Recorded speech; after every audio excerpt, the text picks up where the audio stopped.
Hey team, Patrick here. In my last video, I talked about the 5 R's. This cyclical process of ready, read, react, respond, and recover that we go through on all of our shots except the serve. Now, we previously looked at reading the ball and your receiving skills. So in this lesson, we'll focus on your contact, shot selection, and recovery. So let's get into it. Now we know to turn our upper body and set the racket to the side for our forehand or backhand as early as possible, as soon as we see the ball coming. And we can't make our unit turn too early. But the mistake players make is instead of just turning their shoulders, they take the racket back all the way. Now this has good intentions and players trying to prepare early, but it will actually make you late. Let me explain. If you take the racket back too far, one, it will be more difficult for you to move to the ball in this position, and you lose this rhythm, this flowing continuous swing that we get if we wait to initiate our stroke until around the bounce of the ball.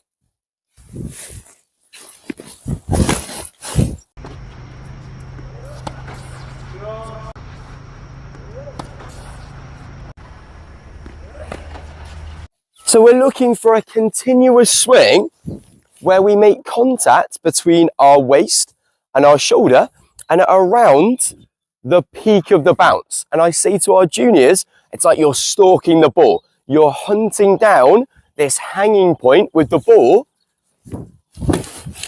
And this gives you the idea of staying nice and low, takes time away from your opponent, and gives you the option to flatten the stroke out. You'll also make really clean contact as the ball is traveling at its slowest point. It's not going up or down.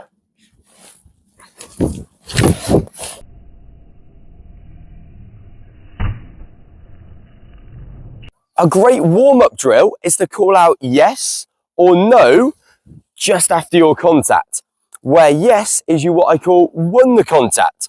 You found the peak of the bounce, but we're also in this position where you're not too close or far away. You were out in front and met the ball between your waist and your shoulder, but also out of the middle of the strings. And you'll get this feedback from your contact. You'll know if it was a yes or a no, as it will feel horrible if you're out of position, and it should be a very natural range of motion from your body. You'll hear the difference in the sound between this clean pop out the middle of the strings or more of what I call a clunk, where you hit the edge of the racket and the racket will twist. We're looking for these shots that we've all hit where it feels effortless and the ball almost feels weightless and seems to melt on the strings. And then you can put this into a bit of a game where your opponent is trying to make you a no, make you uncomfortable with their shots, and you still have to try and make it a yes with your good footwork, as that's tennis. Your footwork is very important. You want to move with intensity and stay on the balls of your feet at all times. And the mistake I see players make is they see the ball is, say, short, and on the forehand, they'll take a couple of steps in this direction, but then plant their feet too early. You then can't adjust to a bad bounce, a gust of wind if you're playing outdoors, or a slight misjudgment to your position. I think players are aware they need to be balanced during the stroke, but also if you plant your feet too early, you then can't load properly into the shot. You also don't want to keep your feet moving the whole time though, as then it'll be very difficult to control the shot. So instead, you use these little adjustment steps around the ball and have a slight pause just as the ball pauses. You can then properly load and unload into the shot and be on balance during the contact. The longer you can keep your feet moving gives you more time to what I call collect this data about the ball and put yourself in the best position.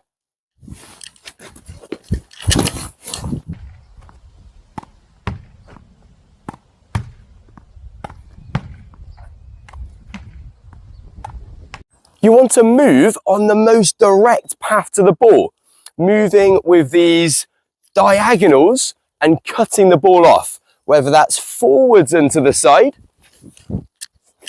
or back and to the side to get back behind the ball here. But what I often see at the lower levels is players bending their run, taking what I call the scenic route and going all the way around the houses. And you see this on a deep ball, players will move to the side and then get caught out back here, rather than moving with a straight line so they can get back behind it or cutting in to take the ball here. So we need to read both the direction of the ball and the depth. And finally, your recovery. And this shouldn't be overlooked. It's another reason we want this slight pause on contact, so we're balanced as if we're falling off the shot, whether that's this way or this way. It's just going to be more difficult to recover your position. So that's a good thought to have, is if you can finish your shot on balance. As if you finish on balance, you're more likely to have been on balance throughout the stroke. And the further away you are from the appropriate recovery position, you're going to want to hit the ball higher and slower, as this will give you time to reposition yourself on the court.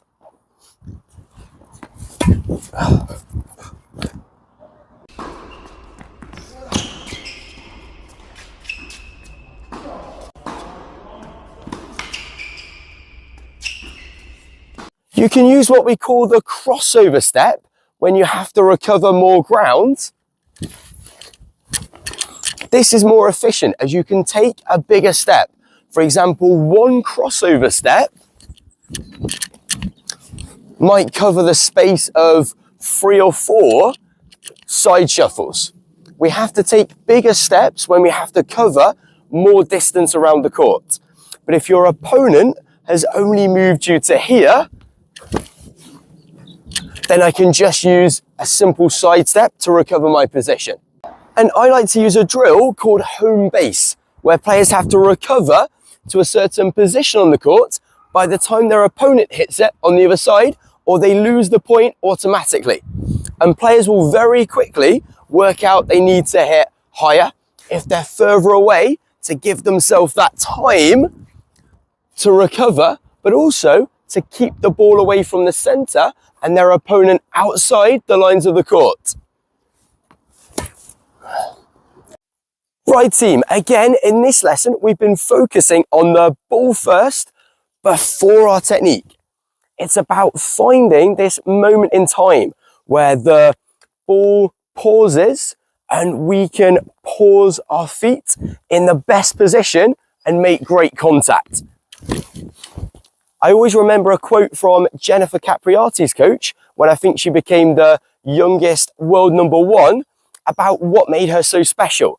And he simply said she was able to see the ball and get set up earlier than anyone he'd seen, which is why she was able to make such great contact every time.